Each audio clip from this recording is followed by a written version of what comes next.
நமசிவாய வாழ்க. திருவண்ணாமலையாரை போற்றி. ஓம் குருவாழ்க.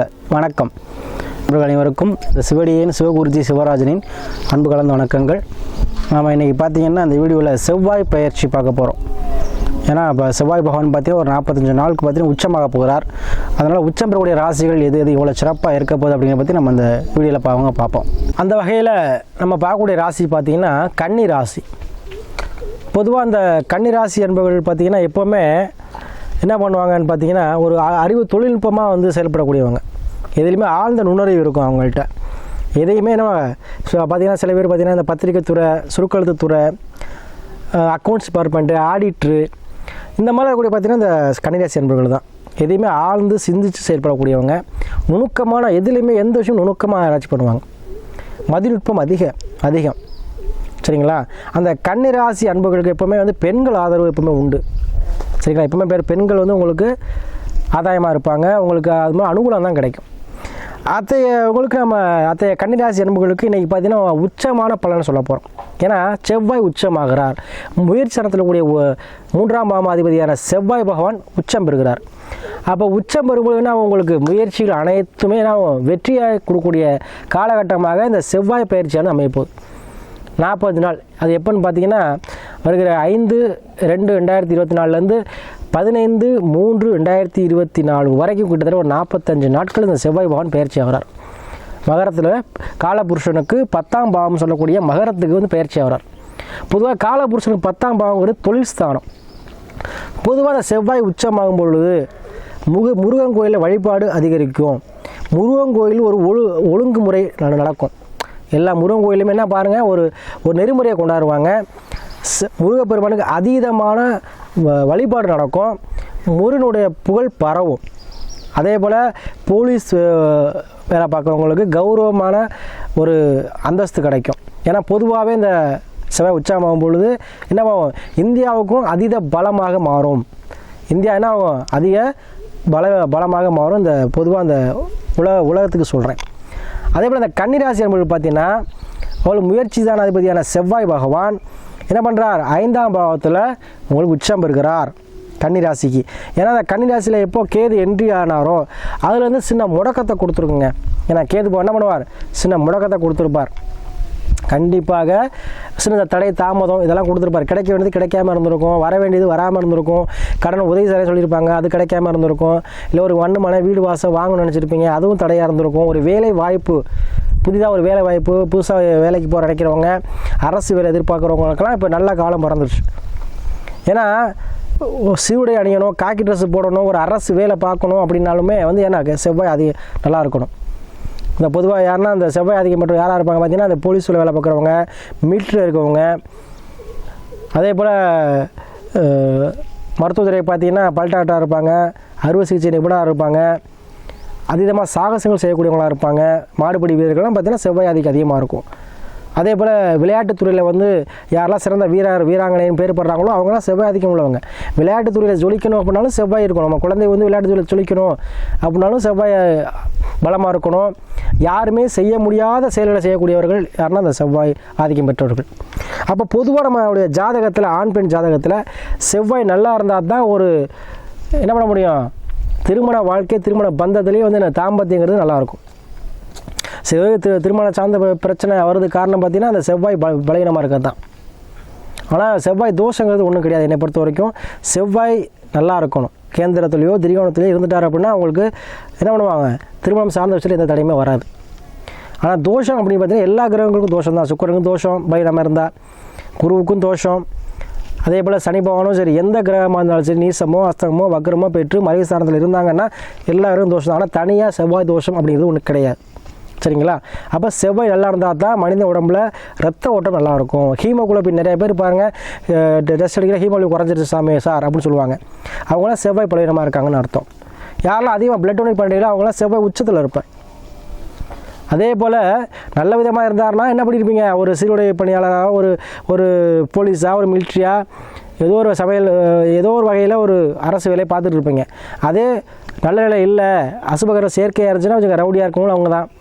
திருடராக இருப்பாங்க, ரவுடிசம் பண்ணுவாங்க. இவங்க எல்லாமே செவ்வாய் ஆதிக்கம் பெற்றவர்கள் தான். ஆனால் கிரக சேர்க்கைங்கிறது ஒன்று இருக்குது. அப்போ அந்த வகையில் உங்கள் கன்னிராசி அன்பர்களே, உங்களுக்கு புதன் பகவானோட சேர்ந்து உங்களோட ராசினாவோட சேர்ந்து உங்களை 5ஆம் பாவம் சொல்லக்கூடிய பூர்வ புண்ணிய பாவத்திலே என்ன பண்ணுறார்? செவ்வாய் உச்சமாகிறார்.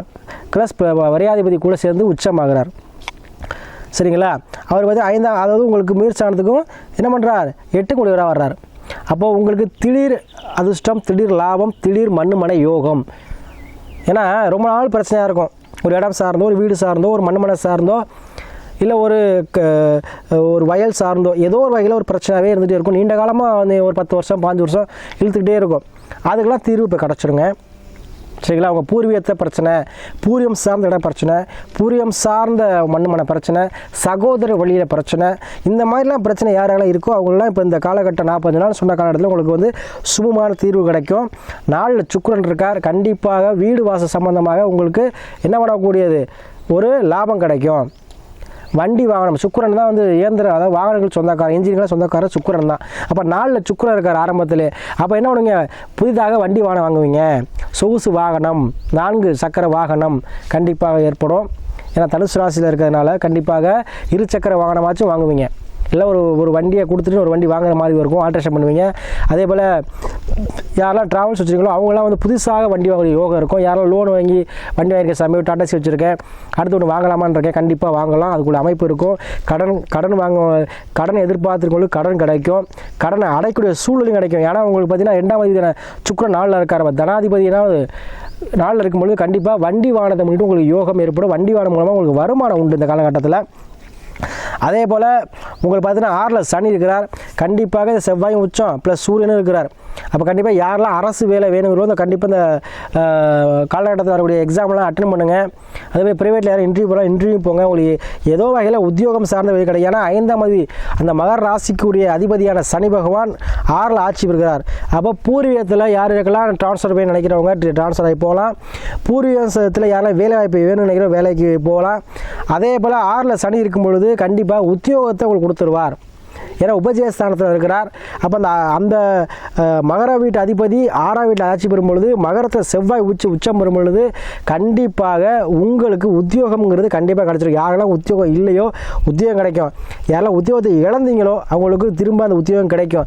யாரெல்லாம் உத்தியோகம் சார்ந்து ப்ரமோஷனோ இல்லை இடமாற்றமோ இல்லை எது நீங்கள் நினைக்கிறீங்களோ அதுவாகவே உங்களுக்கு கிடைக்கக்கூடிய சூழ்நிலையை இந்த 40 நாள் கொடுக்கும். சரிங்களா?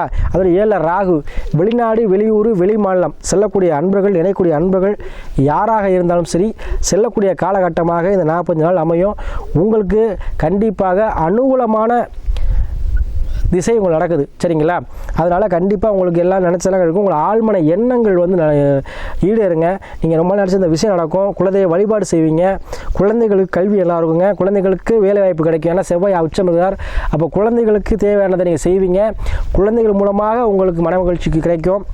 அதே போல் உங்கள் 8ல் குரு இருக்கிறார். 8ல் குரு 4 வீட்டை பார்க்குறார். கண்டிப்பாக வீடு சம்மந்தமாகவோ இடம் சம்மந்தமாகவோ யாருக்கோ டிஎஸ் பிரச்சனை இருந்தாலும் சரி கண்டிப்பாக உங்களுக்கு வந்து அது வந்து ஒரு சாதகமாக முடியுங்க. அதே போல் திடீர் அஷ்டம் திடீர் லாபம் கண்டிப்பாக உண்டு. ஏன்னா 8ஆம் அதிபதி பார்த்திங்கன்னா உங்களுக்கு செவ்வாய் பகவான் வருகிறார். சரிங்களா? அப்போ 8ஆம் அதிபதியாக வரும்பொழுது கண்டிப்பாக திடீர் அதிர்ஷ்டம் திடீர் லாபம் கண்டிப்பாக உங்களுக்கு உண்டுங்க. திடீர் யோகம் உண்டு. அதே போல் வெளிநாடு வெளியூர் வெளி மாநிலத்தில் தொழில் தொடங்குற அமைப்பு உண்டு. பிஸ்னஸ் நல்லா இருக்குங்க. ஏன்னா புதன் பகவான் சேர்க்கை இருக்குது. புதன் நல்லா இருந்தால் தான் ஒருத்தர் வந்து தொழிலே பண்ண முடியும். அதாவது வாய் வைத்து பிழைக்கக்கூடிய கமிஷன் தொழில் பண்ணுறவங்களும் சரி ஒரு கடைக்கண்ணி வைக்கனாலும் புதன் நல்லா இருக்கணும். அப்போ புதனோடு சேர்ந்து உங்கள் ராசிகள் சேர்ந்து நீங்கள் இருக்கும்போது உங்களை அது எண்ணத்தை கொடுக்கும். அப்போ நீங்கள் பூர்வீகத்தில் ஒரு தொழில் தொடங்கலாமா வேண்டாமா நினைக்கக்கூடியவர்கள் கண்டிப்பாக தொடங்கக்கூடிய சூழ்நிலையை அமையும். அதே போல் நீங்கள் எதிர்பாராத ஒரு பத்திரப்பதிவு கண்டிப்பாக நடக்குங்க. பூர்வீகத்தில் ஏதோ ஒரு வகையில் ஒரு காணி நிலமா வச்சு நீங்கள் பத்திரம் போடுவீங்க. அது கண்டிப்பாக அது 40 நடந்தே தீரும். நிறையா நண்பர்கள் இந்த கன்னிராசி நண்பர்களுக்கு வந்து நம்ம குடும்ப ஜாதகத்தை அனுப்பி நிறைய பேர் ஆதரவு தர்றீங்க. அது உங்களால் நன்றியை தெரிவித்துக்கிட்டு அதே போல் நம்ம சொல்கிற விஷயத்த நீங்கள் ஃபாலோவும் பண்ணுறீங்க. அது மூலம் உங்களுக்கு வந்து நல்ல விஷயம் நடக்குது அப்படின்னு நிறைய பேர் சொல்லியிருக்கீங்க. அதனால் இந்த வரக்கூடிய இந்த கன்னிராசி அன்புகளுக்கு இந்த காலகட்டங்கள் அருமையான ஒரு காலகட்டமாக இருக்குது. அதை நீங்கள் துணிஞ்சு செய்யலாம். சரிங்களா? அதே போல் விதி ஜாதகத்தை பார்த்துக்கங்க. எந்த கிரகம் எப்படி இருக்குது, அந்த நிலைமையில இருக்குது பார்த்துக்கங்க. எந்த ஒரு செயல் தொடங்குறதுக்கு முன்னாடியும் ஜோதிடரை அணுகி செய்யலாமா வேண்டாமான்னு ஒரு முன்னெச்சரிக்கையை வந்து செஞ்சுக்கோங்க. ஏன்னா நிறைய பேர் நான் ஜாதகம் பார்க்கையில் இது முன்னாடி தெரிஞ்சால் அப்படி செஞ்சு போய் சாமின்னு சொல்கிறாங்க. அதுக்கப்புறம் பரிகாரம் சொல்கிறோம். அதனால் நீங்கள் முன்கூட்டியே தெரிஞ்சுக்கிட்டீங்கன்னா உங்களுக்கு அது வந்து ஒரு வழிகாட்டியாக இருக்கும். உங்களுடைய பாதையை நீங்கள் தேர்ந்தெடுத்துட்டீங்கன்னா அதில் சக்ஸஸ் பண்ணிடுவீங்க. எடுக்கிற போது தான் டிசிஷன் வந்து உங்களுக்கு குழப்பத்தை கொடுக்கும். அதனால் தெளிவான ஒரு பாதையை தேர்ந்தெடுக்கும் போது உங்களுக்கு கண்டிப்பாக எல்லாமே உங்களுக்கு வந்து சக்ஸஸ் ஆகும். அதுக்குரிய காலகட்டமாக இந்த செவ்வாய் பயிற்சியை ஏன்னா செவ்வாய் உச்சமாயிட்டாருன்னா உடல் பலம், மனபலம், தைரியம் எல்லாமே ஆயிரும். அப்போ உங்களுக்கு 3ஆம் அதிபதியாக வர்றாரு. அப்போ உங்களுக்கு எடுக்கிற முயற்சி எல்லாத்தையும் உச்சமாக போகுது. அப்போ நீங்கள் கண்ணை மூடிட்டு முயற்சி எடுக்கலாம். எந்த முயற்சியாக இருந்தாலும் சரி, கண்டிப்பாக உங்களுக்கு வெற்றியை கொடுக்கும் இந்த காலகட்டம். சரிங்களா? அப்போ கன்னிராசி அன்புகளுக்கு அரசு சார்ந்து, மண்மனை சார்ந்து, அதே போல் தொழில் சார்ந்த பிரச்சனைகளை தீர்க்கக்கூடிய காலகட்டமாக இந்த செவ்வாய் பயிற்சியானது அமையுது. அதே போல் திருமணம் சார்ந்த விஷயத்தில் யாரெல்லாம் பிரச்சனை இருக்கோ, அந்த தோசை இருக்குது சாமி, செவ்வாய் தோசை இருக்குது, அதனால் தள்ளிட்டே போகிறவங்களுக்கு எந்த வகைய தோஷமாக இருந்தாலும் செவ்வாய் உச்சம் வரும்பொழுது கண்டிப்பாக திருமணத்தை நடத்தியே கொடுக்கும். அதே போல் 5ல் உச்சமாகும்போது குழந்தை பாக்கியம் கண்டிப்பாக கன்னிராசியில் யாராலும் குழந்தை பாக்கியம் கிடைக்கும். அதே போல் மறுமணம் சார்ந்த விஷயங்கள் யாருக்கும் நடக்கணும்னு சொன்னால் இந்த காலகட்டம் கண்டிப்பாக நடக்குங்க. அது நிறையா நம்ம ஜாதகங்கள் வந்து பார்த்திங்கன்னா இந்த மறுமணம் சார்ந்தால் நிறையா வருது. சரிங்களா? அந்த மறுமணம் சார்ந்த வருஷம் வர்றது காரணமே இந்த செவ்வாய் பகவான் தான். ஏன்னா செவ்வாய் நல்லா இருந்தால் தான் தாம்பத்தியங்கள் நல்லாயிருக்கும். சரிங்களா? அதனால் செவ்வாய் எப்படி இருக்கான்னு உங்கள் ஜாதகத்தில் பார்த்துக்கங்க. அது கேட்டது போல் நீங்கள் செயல்படுங்க. உங்களுக்கு அனைத்தும் வெற்றியாகக்கூடிய காலமாக இந்த செவ்வாய் உச்சத்தை உங்களுக்கு கண்டிப்பாக கொடுத்தே தீரும்.